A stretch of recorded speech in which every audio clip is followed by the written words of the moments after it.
Vamos meditar na Palavra de Deus com a Núbia Siqueira. Retomamos no 39, que a gente vai falar um pouquinho sobre a justificação. E de tudo o que pela lei de Moisés não pudestes ser justificados, por ele é justificado todo aquele que crê. O apóstolo Paulo vem falando aqui da obra do Senhor Jesus. Se você colocar aqui os pilares dessa pregação de Paulo, ele fala da história dos judeus, a história de Israel, e do meio para o fim ele já vem falando sobre a vida de Jesus, a obra dele, como ele foi recebido pelos judeus, que ele morreu no madeiro, crucificado como um maldito, mas que ele ressuscitou. Então ele vem arrematando a pregação com a obra de Jesus. E ele entra num ponto muito importante para os judeus. Ele estava numa sinagoga, ele pregava numa sinagoga. Então o público dele era um público de judeus, que conhecia a lei e eram pessoas que se esforçavam para cumprir toda a lei porque julgavam que pela lei eles seriam salvos. Ao serem rigorosamente, meticulosamente cumpridores daqueles rituais, eles se achavam merecedores de Deus, dos seus favores, da salvação. E aí vem o apóstolo Paulo com essa bomba, porque isso aqui é uma bomba, Ele fala que pela lei de Moisés eles não eram justificados. A justificação aqui era ser aceito por Deus. Lembrando a passagem de Isaías, quando tem a visão de Deus. E nós temos outras passagens na Bíblia que são semelhantes a essa. Deus é retratado como um ser santo, santíssimo.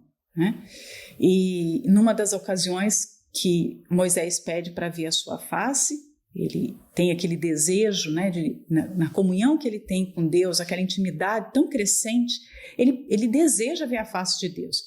E Deus se recusa a mostrar porque é algo interdito ao ser humano, pela condição do ser humano. Não porque Deus não quer se revelar, muito pelo contrário. Por quem ele é, a santidade que há nele, a perfeição, a justiça que há nele é tão grande que o ser humano não suporta ver aquilo. Os serafins estão lá diante da presença de Deus e eles têm aquelas 6 asas que eles se cobrem, eles ficam, imagina, por toda a eternidade louvando, adorando a Deus, porque é uma adoração absoluta, eles existem para adorá-lo, mas eles têm o rosto coberto diante da glória de Deus e seres perfeitos. Então, como é que um ser humano, pecador desde o seu nascimento, vai poder contemplar essa face perfeita, santa e justa do nosso Deus? Como algum de nós poderia se apresentar diante de Deus e não ser consumido por essa justiça? Só que os judeus, naquela altura, a gente pode estender isso para os dias de hoje, porque eles continuam se apoiando na lei, eles achavam que só de cumprirem a lei, eles já estavam dignos. Quando, na verdade, a grande pergunta, como ser justo diante de Deus? Porque mesmo que você faça tudo, e não se consegue cumprir tudo, a lei está ali, a lei é boa, nós somos maus, porque nós não conseguimos cumprir toda a lei. Então, é um engano muito grande você achar que cumprindo o que está escrito, ou parte do que está escrito, você merece ver a face de Deus, você merece o céu. Para poder ver a face de Deus, vamos agora entender, nós teríamos que ser pessoas perfeitas desde o nosso nascimento. A gente não poderia ter cometido nenhum pecado. Teríamos que ser santas no pensamento, na ação, nos desejos, no sentimento, nas nossas reações, nas nossas emoções.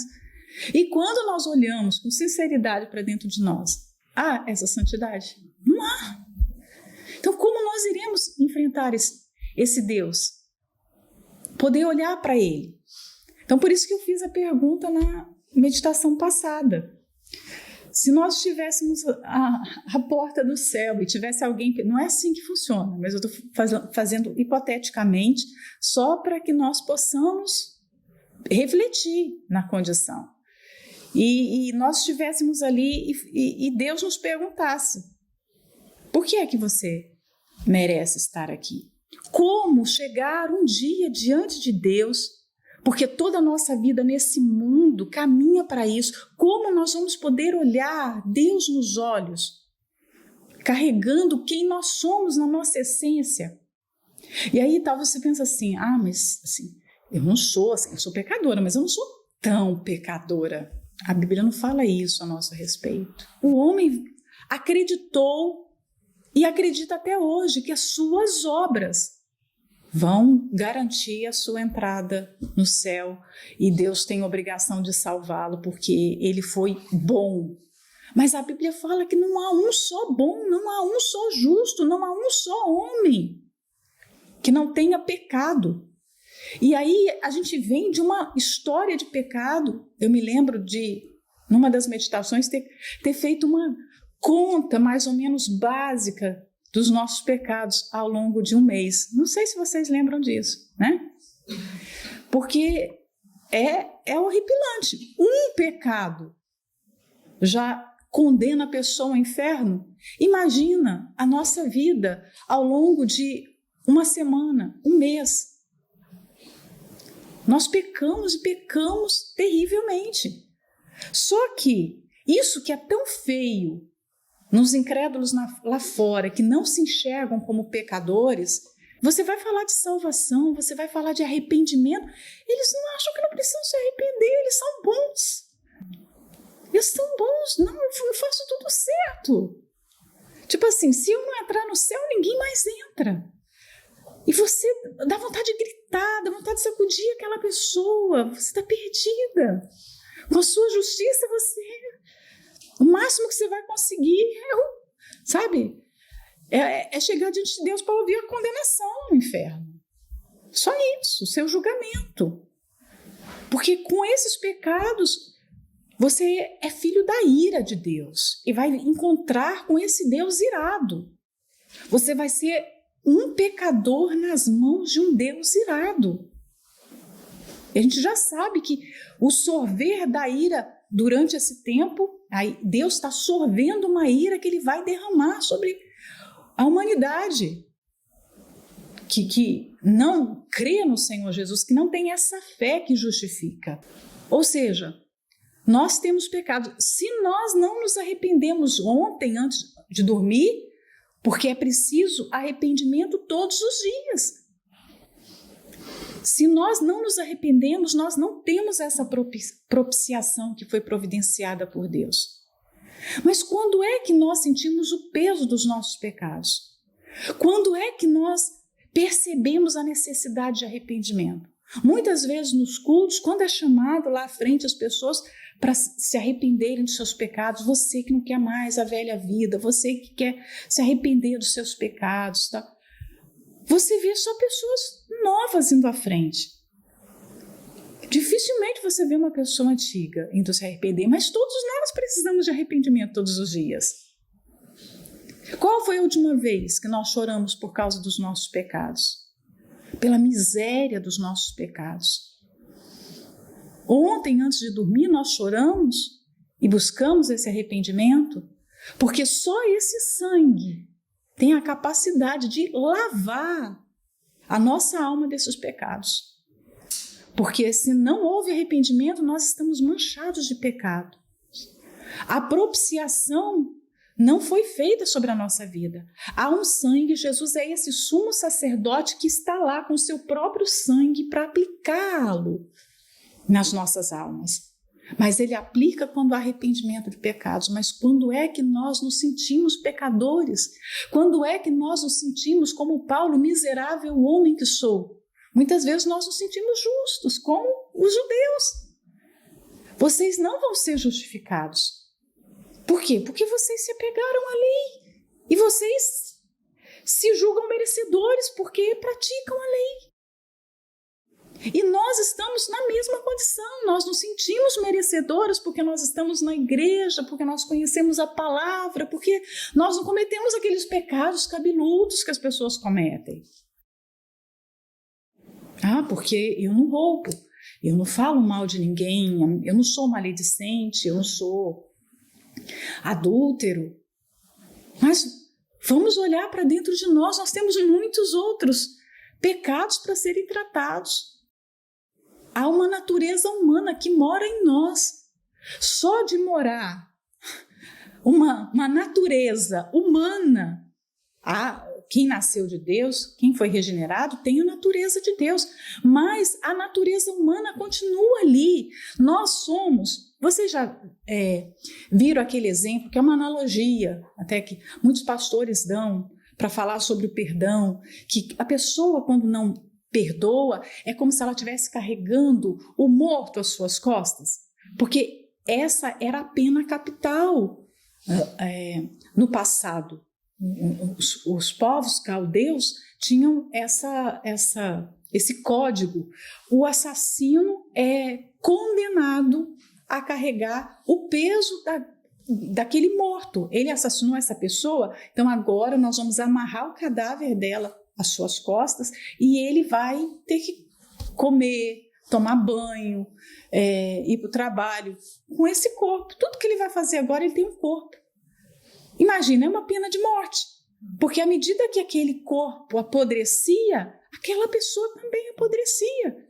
Ela não ia conseguir comer, ela não ia conseguir ir para lugar nenhum com o corpo em decomposição.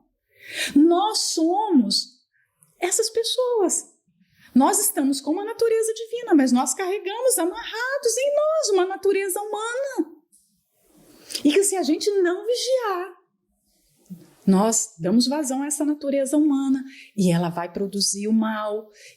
E aí o corpo, quando apodrece, dá bicho, cheira mal, né? E a natureza humana dentro do ser humano vai fazer isso também. É inclinado, a natureza humana vai querer o ódio, vai querer a vingança, vai querer falar mal, né? Por isso que está lá, não faleis mal uns dos outros. A natureza humana vai invejar. Então, eu e você, nós precisamos nos lembrar, há uma natureza humana agarrada em mim, que quer o pecado. E eu vou ter que combater essa natureza humana. Eu, às vezes, olho para determinadas pessoas e vejo, poxa, são pessoas de Deus, são pessoas que querem crescer na sua graça, que querem servi-lo. Aos meus olhos parece que elas não pecam, não é? Eu conheço pessoas que vivem tão perto de Jesus, que têm uma comunhão tão linda com Ele, que assim, eu sei que elas são pecadoras, porque está escrito que elas são pecadoras, porque a gente nem vê o pecado. Mas quando eu penso sob essa lógica, esse argumento, há uma natureza humana amarrada ali. Então, ela luta contra aquela natureza humana o tempo todo. O que essa pessoa é uma boxeadora. Ela está todo dia dando soco na natureza humana que está ali dentro dela para prevalecer a natureza divina, a natureza espiritual. Por isso que não é feio, ninguém deveria estranhar se uma esposa, se uma obreira vai à frente chorar pelos seus pecados. Ao invés de quem está de fora pensar assim, o que será que ela fez? A pessoa deveria pensar assim, eu também deveria estar ali, eu também fiz muita coisa, eu deveria estar ali. O que eu quero que vocês percebam nisso é que nós somos pecadores e precisamos desse arrependimento e precisamos dessa justificação. Porque quando nós nos posicionamos dentro das Escrituras, nós não nos sentimos dignos. Nós não somos merecedores. Mas muitas vezes a religião, que é um perigo, tende a nos fazer sentir assim. Nós somos boas de alguma maneira. Eu não sou tão mal como fulano.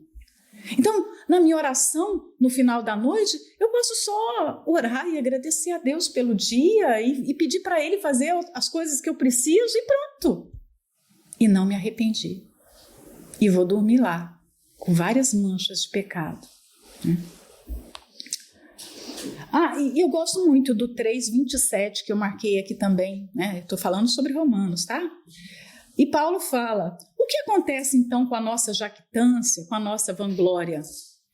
Porque ele está falando para os judeus romanos que se apoiavam na lei e que por causa da lei ficavam o quê? Todos orgulhosos, porque eles sacrificavam, porque eles eram cerimonialmente puros, porque eles não comiam isso, eles não comiam aquilo, eles não se juntavam com ninguém que era considerado impuro. Aos olhos humanos, tudo certinho. Né? E eles se sentiam muito bem com isso. Porque quando você tem obras, você se sente bem, mas por causa das suas obras. E aí o apóstolo Paulo fala dessa vanglória. E ele fala, o que acontece então diante de Deus com as nossas boas obras? A gente tem motivo para se orgulhar? Não, ele fala, a nossa jactância foi excluída, a nossa vanglória foi excluída, não existe. Nós não temos motivo nenhum para nos orgulhar diante de Deus, para nos sentir bem diante de Deus. Isaías chega a dizer que as nossas melhores obras não passam de panos de imundície. As nossas maiores obras, a nossa melhor justiça. Digamos que tem um dia que a gente viva, mas, sabe, bem certinho mesmo.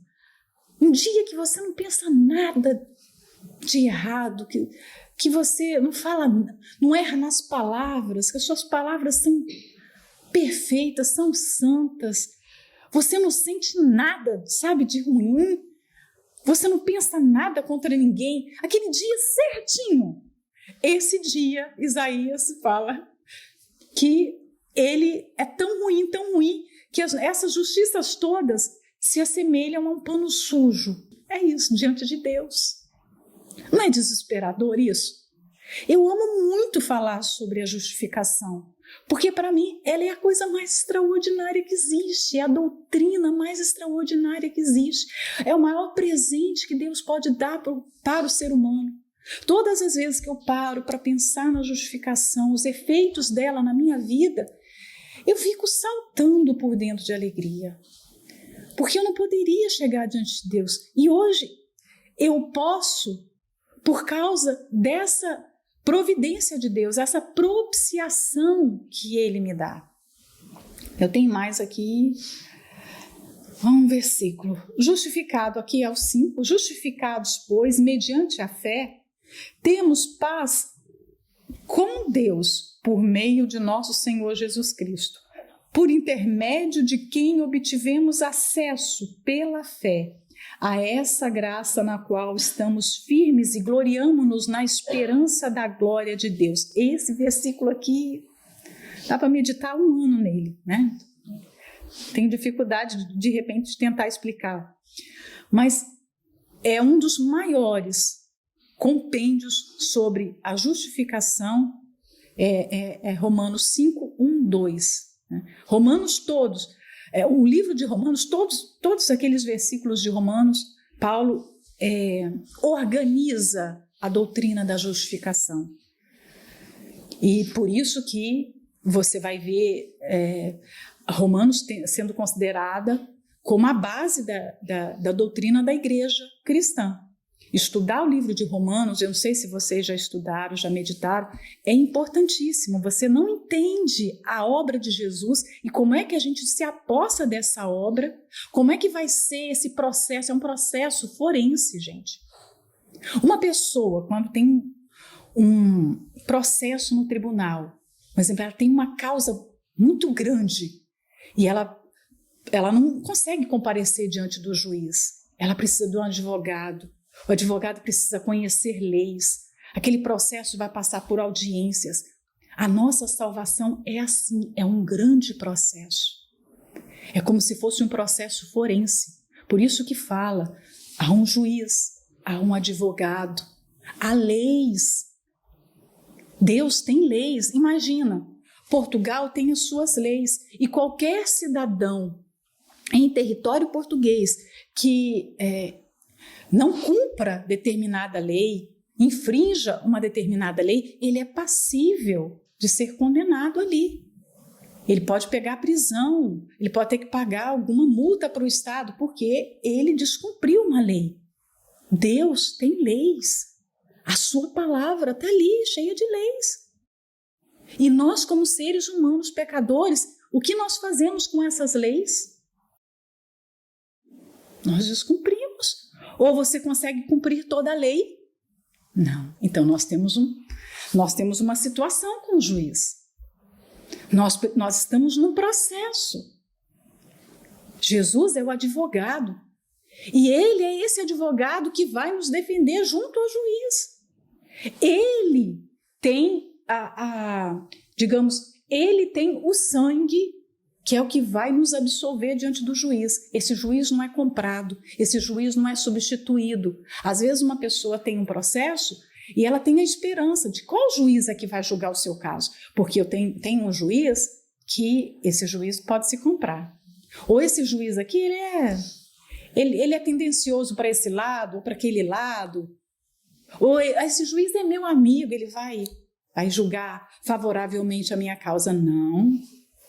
Há uma lei e há um juiz que não muda. Ele quer o cumprimento dessa lei. Toda a lei. Ele quer que você seja perfeito dentro dessa lei. Imagina. E você não pode subornar esse juiz. Se ele nos vê, se a gente comparecer no seu tribunal, nós e essa lei sozinhos, o que vai acontecer conosco? Inferno. Mas aí tem um advogado, quando você recorre a Jesus, por isso está falando, mediante a fé.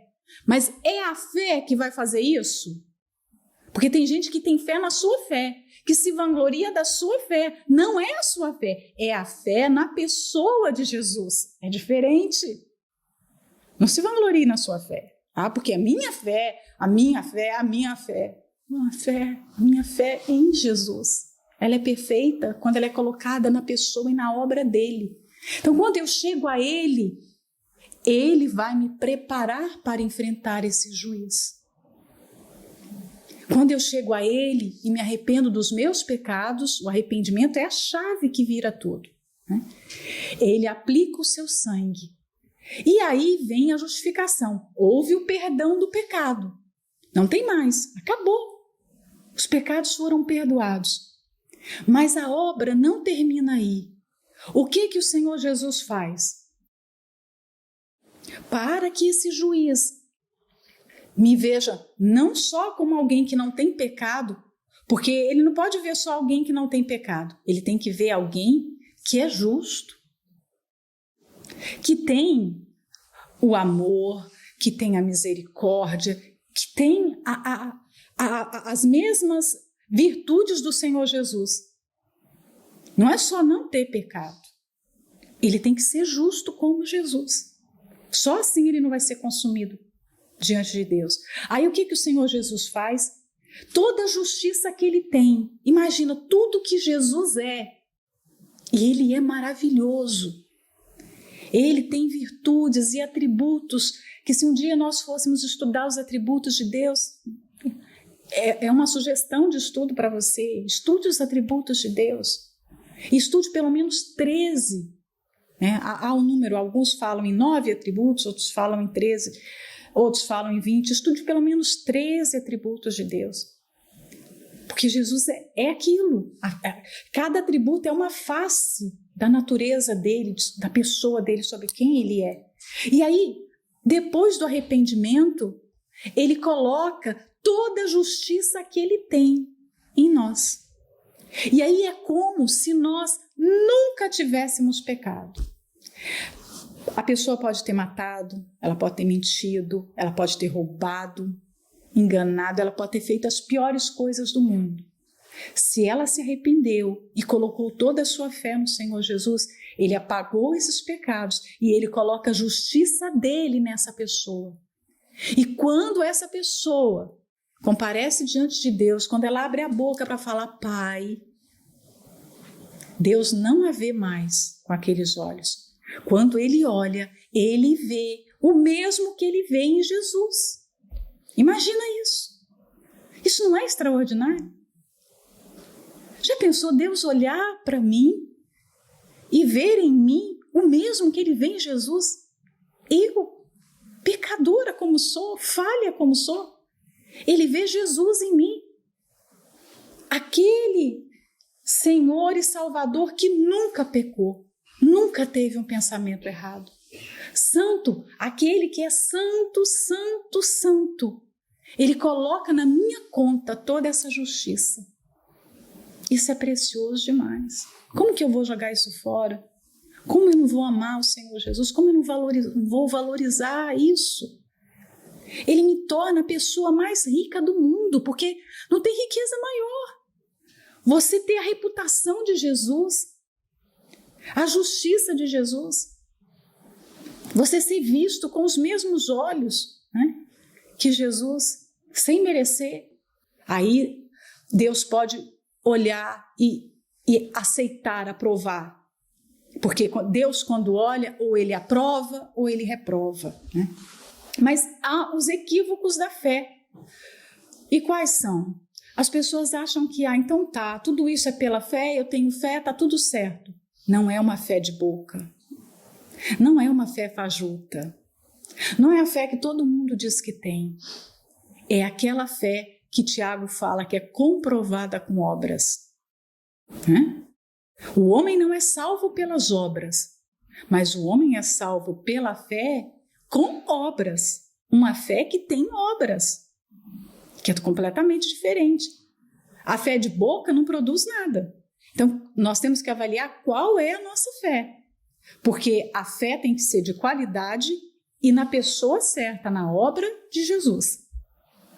Então, dispensar a nossa luta pela justiça humana, porque o ser humano, assim como os judeus, e os judeus até hoje, lutam para ter essa justiça diante de Deus, né? Eles querem a sua própria justiça, a justiça do que eles fazem, dos cultos, andam com aquelas roupas e seus alimentos e as suas festas, e isso tudo aos olhos de Deus não é nada, né? Mas como eles, nós temos que também abrir mão de termos a nossa própria justiça, porque a única, eu até escrevi isso aqui, que é uma frase que eu quero guardar, a única justiça que suporta a visão de Deus é a justiça de Cristo, é a justiça do Senhor Jesus. A nossa justiça não suporta, digamos assim, que ela não passa nem na porta do tribunal. Nossa justiça, a única justiça que suporta a face de Deus é a justiça de Cristo. O 40 fala assim: vede, pois, que não venha sobre vós o que está dito nos profetas. Vede, ó desprezadores, espantai-vos e desaparecei, porque opero uma obra em vossos dias, obra tal que não crereis, se alguém vô-lo contar. Então aqui é o desfecho da pregação de Paulo. E você percebe aqui que ele está pronto para ter oposição, não é? Porque como alguém termina uma mensagem assim, ele fala, olha, tenha cuidado, hein? Que não aconteça com vocês o que os profetas profetizaram. Isso aqui é uma passagem de Abacuque. Isso aqui é Abacuque 1:5, né? Ele repete, o 41 é uma repetição do texto que está lá em Abacuque. Porque foi dito para aquele povo que, diante da palavra, desprezava, se espantava, fugia. Então Paulo está falando, cuidado para que não aconteça com vocês o que foi profetizado lá por Abacuque, porque o povo naquela época fazia isso. Ou seja, diante de uma mensagem, nós estamos aqui ouvindo a mensagem hoje, nós ouvimos a palavra. Todas as vezes que nós abrimos as escrituras, todas as vezes que nós vamos a uma reunião, participamos de uma meditação, ao final, nós precisamos responder aquilo. Não tem como você chegar aqui e voltar para sua casa depois indiferente. como se nada tivesse acontecido. Não, sempre diante de uma mensagem de Deus, da voz dele conosco, seja pelo texto bíblico, seja ele falando, né, a nossa consciência, ou ele usando alguém, nós respondemos de alguma forma. É como se Deus tivesse ali naquele exato momento. Deixa eu ver qual é a resposta dela. Ele está ali para perceber se ela aceita ou se ela despreza, se ela crê ou se ela rejeita. Hoje, diante dessa mensagem, todas nós estamos, né, tendo esse veredito diante de Deus. É como aconteceu lá com Jesus na época de Pilatos, né? Pilatos perguntou para o povo: o que eu hei de fazer com ele? O que eu faço do rei de vocês? E o povo respondeu: crucifica-o, crucifica-o. Então, essa pergunta se repete. O que você vai fazer com essa palavra? Porque Jesus é a palavra. Então, é como se Jesus estivesse, né, aqui. Esse é Jesus. Nós recebemos a palavra, nós estamos com Jesus. Nós estamos com ele. E vem essa pergunta: o que eu faço com ele agora? O que eu faço com isso que eu ouvi? O que eu faço agora com isso que o Espírito Santo me deu, com essa mensagem? O que você vai fazer com essa mensagem? Ou você abraça e leva para a sua vida, busca se enxergar, se ver com os olhos, né, para mudar, ou você crucifica, ou rejeita. É uma palavra. Então, é uma decisão que a gente toma. E uma decisão que não muda nada para Deus, diga-se de passagem, tá? Não muda nada para ele, mas muda tudo para a gente. E despedida a sinagoga, muitos dos judeus e dos prosélitos religiosos seguiram Paulo e Barnabé, os quais, falando-lhes, os exortavam a que permanecessem na graça de Deus. Imagina, eles responderam bem a mensagem. Porque, como eu disse, a gente sempre vai responder de uma forma. Essas pessoas, embora Paulo estivesse pronto para sofrer oposição, para que eles rejeitassem a palavra, o que eles fizeram? Quando terminou a despedida da sinagoga, terminou a reunião, né? Quando terminou a reunião, muitos dos judeus e dos prosélitos, daqueles que não eram judeus, mas estavam se convertendo, né, seguiram Paulo e Barnabé. Eles queriam ouvir mais, né? Eles foram atrás deles, pedindo para que os exortassem, né? Para que os ensinasse. Eles tinham sede. E no sábado seguinte, 44, ajuntou-se quase toda a cidade para ouvir a palavra de Deus. Ou seja, eles foram convidados para ir de novo, né? Só que agora, eles não têm mais só o mesmo público. Olha só, o que está aqui? E no sábado seguinte, ajuntou-se quase toda a cidade. Sinagoga não é um lugar grande, né? Vamos dizer que a sinagoga, de repente, fosse do tamanho desse salão aqui, né? Não ia comportar quase toda a cidade. Gente, quando a Bíblia fala, aqui é Antioquia da Pisídia, isso aqui não é Antioquia da Síria, essa é aquela outra Antioquia, que também era uma cidade grande, não tão grande quanto Antioquia da Síria, mas grande também. E houve um avivamento na cidade, isso aqui que a gente pode chamar de avivamento. Como assim? Paulo prega para um grupo pequeno de pessoas e em uma semana aquele assunto se espalha em toda a cidade. E aí no próximo sábado quase toda a cidade corre para aquele lugar para ouvir a mensagem. Eu já penso que ele não está escrito aqui, mas eu não consigo imaginar que Paulo ficou dentro da sinagoga pregando. Aí a reunião já foi na rua, numa praça, num lugar, e todo mundo ficou ali, né? Olha, já foi uma concentração. Como pode? É a mesma coisa, você chega, por exemplo, nós estamos abrindo a igreja na Sérvia agora, né? Micaele está na Sérvia. Chegou agora, o pastor prega para um determinado número de pessoas ali, para 10 pessoas, numa semana.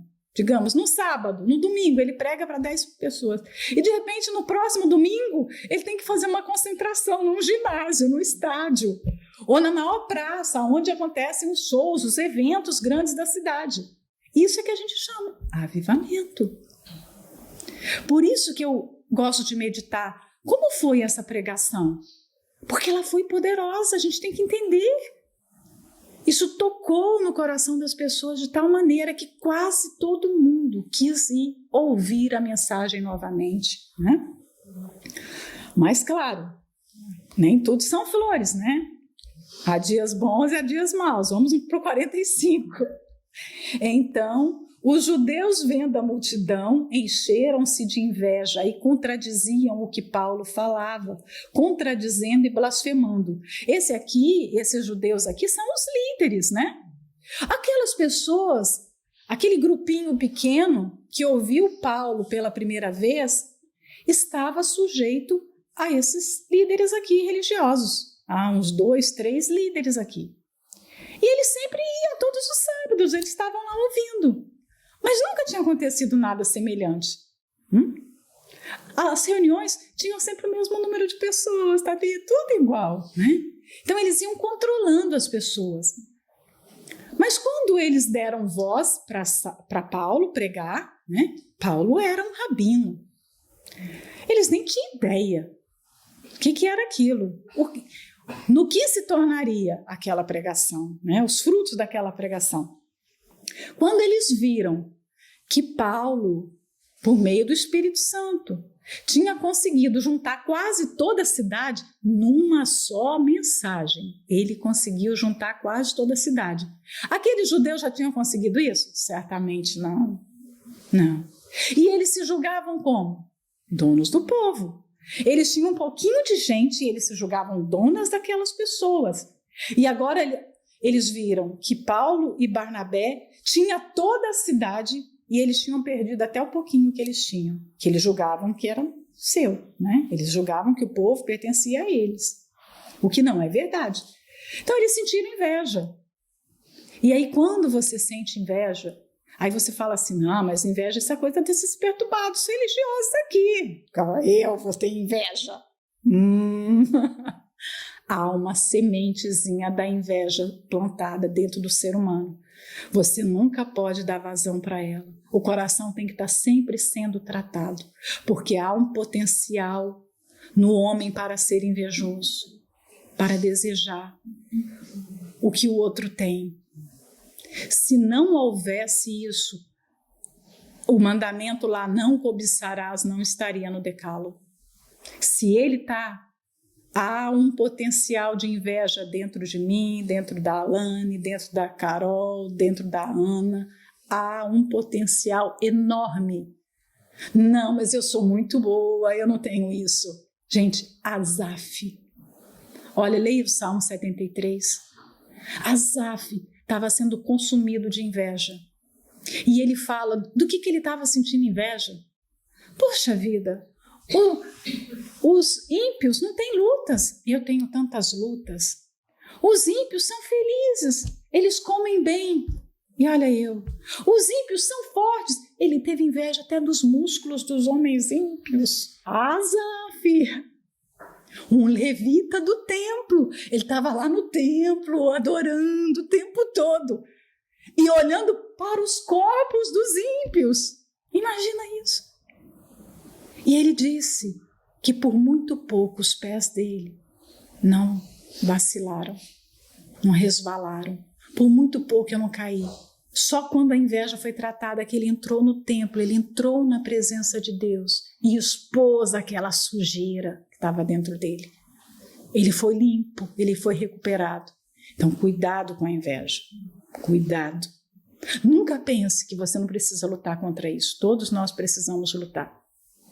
O sucesso do outro testa o seu coração. Qualquer coisa que o outro tem de melhor testa o nosso coração. É um teste. Tudo que acontece são testes para o nosso coração. Você está passando por um momento difícil, de dor. Você está passando por um momento que você está convivendo com uma pessoa que está muito abençoada. É um teste. A doença está sendo um teste. Sabe? A perda é um teste. Mas também a ascensão a alguma coisa é um teste. uma responsabilidade maior? É um teste, tudo é um teste. Um teste para a gente ver o que está dentro do nosso coração. E graças a Deus pelos testes. Porque se não fossem os testes, essas coisas estariam escondidas dentro de nós. Como é que a gente saberia o que está lá dentro? É muito bom que aconteçam certas coisas, porque vem à tona e a gente pode tratar, a gente pode buscar a cura, a restauração. Eu vou continuar aqui só para terminar. Mas Paulo e Barnabé, usando de ousadia, disseram: era mister que a vós se vos pregasse primeiro a palavra de Deus, mas, visto que a rejeitais e não vos julgais dignos da vida eterna, eis que nos voltamos para os gentios. Então, Paulo pregou com muita ousadia, né? Essa ousadia vem, eu penso, que é pelo fato de você imaginar, aquela pessoa, se não ouvir a palavra, ela vai ser condenada ao inferno. Eu preciso ser ousado na minha forma de pregar. Por exemplo, se a gente vai a um presídio evangelizar, vai a um hospital, eu preciso ser ousada na mensagem. Eu não sei se essa pessoa vai ter outra chance. Eu não sei se essa oportunidade que ela está tendo agora é o que vai estar sendo registrado no céu como a sua última chance. E Deus vai usar isso que eu estou falando e fazendo aqui no processo, no seu tribunal. Vai ser a prova. Então eu tenho que ser ousado. Então quando fala que Paulo, usando de ousadia, ele falou com aqueles judeus: olha, a palavra foi pregada para vocês. Primeiro chegou aos judeus, mas vocês rejeitaram. O comportamento de vocês foi um comportamento de quem não se importava com a vida eterna, que pouco se importava com a sua vida espiritual. Agora, nós nos voltamos para os gentios. E aí, eu me lembro do que a gente falou na meditação passada. Deus, ele não fica ali insistindo com a pessoa a vida inteira, não. Os judeus não quiseram, o que ele fez? Ele se voltou para os gentios. Saul não quis, ele se voltou para Davi. Não pense que Deus vai ficar ali... Deus é aquele ser, sabe, que vai ficar o tempo todo em volta da pessoa, se humilhando para que ela o aceite, para que ela o receba, para que ela se conserte. Não, de maneira nenhuma. Né? Porque o Senhor assim nolo mandou. Eu te pus para a luz dos gentios, a fim de que sejas para a salvação até os confins da terra. Então, se os judeus rejeitaram, Paulo toma agora como sua responsabilidade a pregação para os gentios. E ele assume ser o quê? Luz para os gentios. Né? E ele vai levar essa salvação até os confins da terra. E os gentios, ouvindo isto, alegraram-se, glorificaram a palavra do Senhor e creram todos quantos estavam ordenados para a vida eterna. Imagina.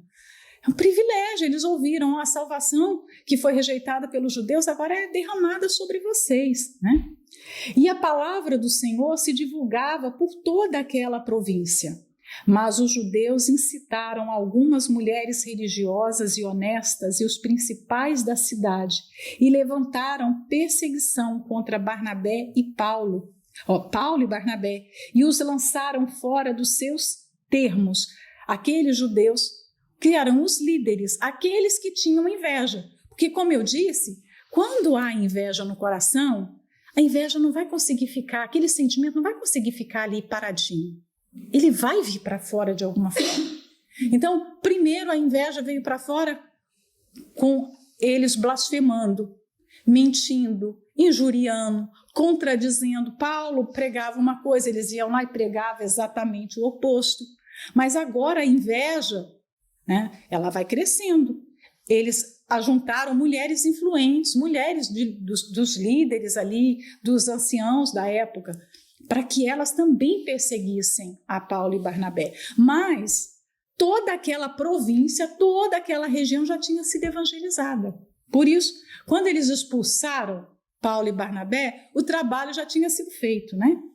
O 51 diz: sacudindo, porém, contra eles o pó dos seus pés, partiram para Icônio. E os discípulos estavam cheios de alegria do Espírito Santo. Claro, quando a gente cumpre a missão, como é que a gente fica? Quando a gente está vivendo a fé, vivendo o propósito de Deus, a gente está cheio do Espírito, a gente está cheio da alegria, né? Eu vou fazer para terminar, algumas perguntas. Vou deixar aqui algumas reflexões sobre esse capítulo todo, né? Porque o capítulo que nós vimos nessas 3 meditações tem muitas mensagens importantes. Nós somos homens segundo o coração de Deus, porque quando Deus encontrou Davi, ele disse que Davi era um homem segundo o seu coração. Hoje, a Núbia é uma pessoa que tem esse testemunho também de Deus. Deus pode falar a meu respeito. Eu sou uma pessoa que tem um coração semelhante ao dele. Pergunta para você. Ao olhar para você, Deus pode dar esse testemunho? Você é essa pessoa que tem um coração semelhante ao dele? Davi tinha Deus como centro da sua vida e não ele. E as 2 vezes que ele se colocou no centro, ele pecou e caiu feio, né? Aí a pergunta que eu faço: o nosso Senhor é o centro da nossa vida ou nós temos sido o centro? Quando eu sou o centro, é a minha vontade que é feita. Isso muda tudo. Quando Jesus está no centro, eu faço a vontade dele, eu aceito os desígnios dele, eu sou humilde, eu sou submissa. Agora, quando eu estou no centro, eu busco fazer a minha vontade. Davi foi um homem segundo o coração de Deus porque fez toda a vontade de Deus.